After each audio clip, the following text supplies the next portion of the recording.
Be a bright spot. You never know when a smile, compliment, or kind word can change a person's day. Good afternoon and welcome to Bright Spot, a virtual discussion bringing you a dose of inspiration while normalizing conversations about mental health and substance use disorders. This program is presented by CNS Healthcare. My name is Nancy Gandalo-Spearman, the Chief Marketing and Outreach Officer. We want everyone to know that your mental health matters and it's okay not to be okay. Today, joining me are members of CNS Healthcare's Anti-Stigma team. We will be talking to the Anti-Stigma team about the program and mental health awareness. I would like each of them to tell us a little bit about themselves and then we'll dive right in. Belkaya Newman, please start. Thank you, Nancy. My name is Belkaya Newman, as Nancy said, and I'm one of the original peers that started the program back in 2005. And I've had the privilege of working on stomping out stigma for over 17 years. I really appreciate the opportunities that this job has given me, and I'll be sharing a little bit more about that as we go along in the interview. Great. Andrew Parrish, will you please tell us about yourself? My name is Andrew Parrish. I'm a certified peer support specialist and a community advocate educator. I have been with CNS on the Anti-Stigma team for 7 years, and I've been a peer for 12 years. Cheryl LaFleur, will you please tell us about yourself? Yes, I'm Cheryl LaFleur, and I'm a certified peer support specialist and community advocate educator as well. I've been with CNS for a little over 12 years now, and I started in case management, and I've been with the Anti-Stigma team for a little over 5 years now. Wonderful. Thank you all for joining me today. Let's dive right in. So CNS Healthcare is in the third year of our Plant Your Flag campaign, where we ask community members to decorate a sign with their mental health journey or messages of hope and encouragement for those struggling with mental health. Why is it important to not only normalize, but celebrate mental health awareness? It's important to normalize discussions around mental health because discrimination and stigma are one of the main reasons why people won't come forward to get help. But you don't want to just normalize the conversation. We want to celebrate people who have found their courage and started out on their recovery journey with the aid of wonderful organizations such as CNS so that they can live their best quality of life possible. Could you each briefly tell us about your own mental health journey? And Cheryl, I'm going to start with you. So my journey starts with my childhood. I have a background of trauma, and the symptoms did not become prevalent till I was a little older, maybe into my 20s. And eventually my life started to crumble and I ended up in the community mental health system. And that's when my recovery journey started. I became a certified peer support specialist. And then from there, I came to this team. And now I'm just enjoying my best life and I feel like I'm on the top of my recovery. So it's been a great journey. Wonderful. Andrew, will you please tell us about your mental health journey? I was diagnosed with a mental health disorder in 2004. When I was released from the hospital, I was kind of disheveled, looking for work, looking for, stability. I found a couple odd jobs. They didn't work out. But I got a job as a peer support specialist at another agency in the city. I became more stable, more focused. I joined CNS soon after that, became a lot more stable, a lot more energetic, passionate about my work. Yeah, that's pretty much it. Wonderful. And Melkaya, will you please tell us about your journey? I believe that if they had infant mental health back in the 50s when I was born, that I would have been a perfect candidate for it. My mom shared with me that at 18 months old, she took me to a photographer and she didn't know if they were going to be able to make me smile because I had never smiled. the whole 18 months that I have been in existence. So I struggled all throughout my childhood, throughout my adolescence, early. I married early, had my daughter, got pregnant with my daughter early, and it was just mass chaos until my late 40s when I got my diagnosis for bipolar disorder. And I thank God that it opened up a whole new world for me. Just being able to put a name to it, I was so relieved that I wasn't a bad person. I had a medical condition that could be corrected with the right therapies and medication. So I came to CNS in 2004. At that time, I was homeless and suicidal, and they were able to stabilize me, help me get housing for the first time in some time. And then the job on the anti-stigma team opened up, and the rest is history. So, playing off of that, what inspired you to dedicate your career to mental health awareness and ending the stigma around it? When I first started this job, I got depressed when I realized I was going to have to stand up in front of people and tell them that I had a mental illness. But we went to a presentation at a church out in Farmington Hills one Sunday. And after we got done giving our presentation, one of the moms came over to us and said, if a program like yours had existed when my daughter was still living, she still might be alive. She died by suicide. And that was the thing that is like it clicked a switch inside of me, and I didn't care anymore what anybody else had to think or say about my chosen profession. I knew that I was saving lives and giving hope, and it's been a wonderful, wonderful journey. Wonderful. Andrew, could you tell the audience what inspired you to dedicate your career to mental health awareness and stigma? In the early part, I had some really good doctors and encouraged me, to speak out about it. And I got, encouraged by that. I wanted to shout it from the rooftops. They said, do what you can to let people know that it's not a horrible thing to be diagnosed with a mental illness, and I dedicated myself to stopping the stigma after that.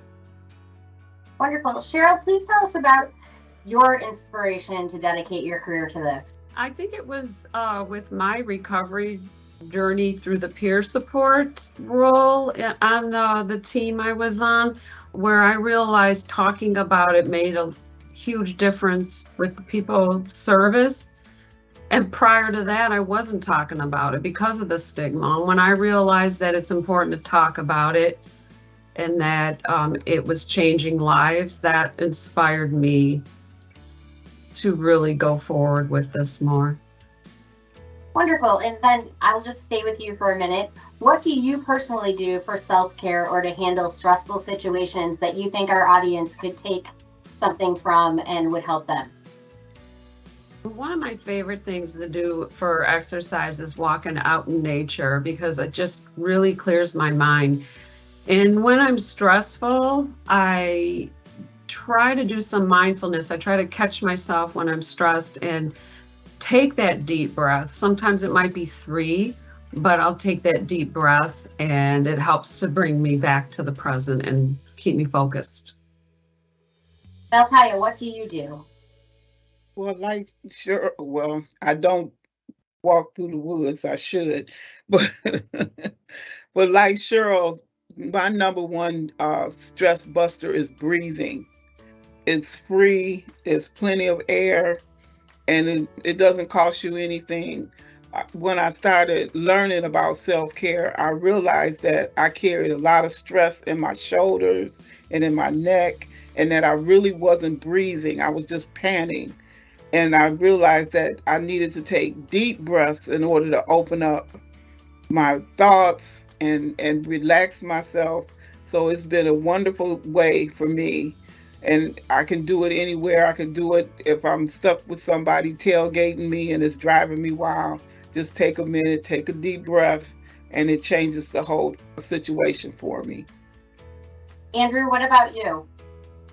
To piggyback on what Cheryl said, taking walks. I'm a dog father, so I love walking my dog. even if it's just around the block, if it's several blocks, if it's several many blocks, it's fine to be out around nature, in the grass, with the trees, with the birds singing, early in the morning, in the late afternoon. It's pretty good to do. If you're just joining us, this is Bright Spot, your community connection to wellness, presented by CNS Healthcare. We are speaking with CNS Healthcare's own Anti-Stigma team today, talking about mental health awareness and the importance of self-care. So, what message do you want to send to people out there who are struggling with their mental health right now? Belkaya, I'll start with you. Okay, thank you, Nancy. The main message that I would like to send to people who are struggling is to know that you are a superhero. Just because things in your life aren't what you would like for them to be right now, taking the courage to pick up that phone, make that phone call, reach out for help is the first step of a wonderful journey. Just like the Wizard of Oz. When Dorothy ended up in Oz, it was a lot of chaos, but she started out on that road and she found her way back home. And that's the way I compare our journey on our recovery journeys. Is full of suspense and enemies and all kinds of different things, just like in the movies. But you keep going one step at a time, one day at a time, and your life will get better. Cheryl, what about you? What message do you want to send to people who are struggling with their mental health right now? So I'd like to compare the journey of mental health recovery as you being the driver of your car, and everything that you use for your recovery is what you put in that gas tank. If you want therapy, you put that in the gas tank. You want a case manager, you put that in there. You see your doctor. You have control over the steering wheel, and at some point in your life, you take responsibility for your recovery and you drive that car on your journey to recovery. Wonderful. Andrew, what about you? I would like to say that it gets better, with the diagnosis, it does get better. Slowly but surely, you start to move forward, you move ahead, and you take one step at a time. You're able to climb the staircase to a better life. Great. Belkaya, could you please tell us about how the Anti-Stigma program started and what you guys do on a daily basis to help build mental health awareness and spread the message of hope? Thanks, Nancy. I'll be happy to. Our program was a grant-funded program by SAMHSA, the Substance Abuse and Mental Health Services Administration, and it was facilitated by Oakland Community Health Network. It was only supposed to last for a year, but the county was so impressed with the work we did that first year that they extended the grant for another 2 years, and then they made us a permanent part of CNS programming. So as long as there's a CNS, there will be an anti-stigma program. Every opportunity that we have, we share facts and we try to do our presentations in a way that's non-threatening and very entertaining. We incorporate music and poetry and other things, help to lighten the tone because it is such a serious matter. And we've gotten awards for the work that we've done these past 17 years in existence.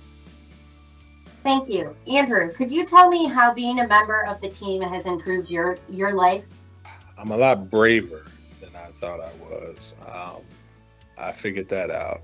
Speaking in front of people is the number one fear in America, they say. But I'm able to do it on a regular basis. It helps me a lot. Yeah, I'm a lot braver. Cheryl, what about you? I would say being on this team has given me the courage to speak up in my personal life. I will gently redirect or educate people when I hear something stigmatizing going on. It's not always well received. Not everybody's open to it, so I have to learn how to bite my tongue, but it's given me courage to speak up more. Belkaya, how has being a member helped you? It's helped me because it helped to educate me about the condition that I had. And that education really goes a long way. Then I could start separating my behaviors and attitudes from the illness. And it caused me to be a lot more forgiving of myself and forgiving of others, because I realized that it's not something that I'm doing intentionally. This is a result of a brain disorder. And does give me courage. It gives me courage to open up my life to other people, even if they're strangers, and let them in so that they can see life can be beautiful even with a mental health diagnosis. Wonderful. And then I'm going to stay with you. Do you have any memorable moments that you would like to share with our audience? I certainly do, Nancy. Back in 2013, I had the opportunity to share my recovery story at the National Council on Mental Wellness. And I was on the stage in Las Vegas speaking to 4,000 people, and it was being streamed live around the world. And it was such a heady experience. I got treated like a rock star, but it was amazing, and I'll never forget it as long as I live. It was a wonderful, wonderful experience. And then I think a question that I'd love to pose to all of you is, the Anti-Stigma team, Melkai has been working on it for 17 years. Cheryl, you've been working with it for 12 years. Andrew, you've been working with it for 7 years. How have you seen the perception and attitudes toward mental health change in that time? Do you see the stigma improving as we chip away at it and you guys go out and speak to the community more? I'd say that there is more awareness of mental health.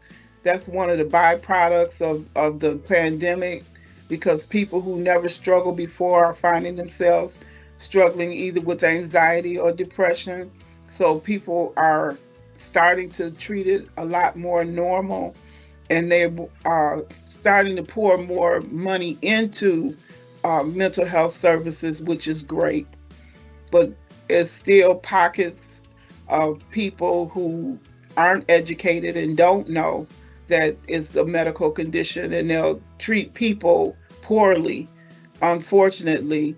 But there is some traction. We've got a lot of famous people that are coming out and sharing their recovery stories, and it has helped to normalize that conversation, as we said before.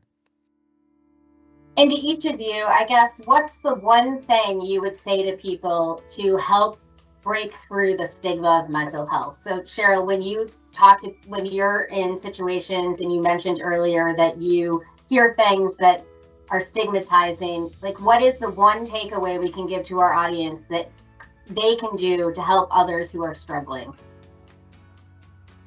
It's okay to talk about it.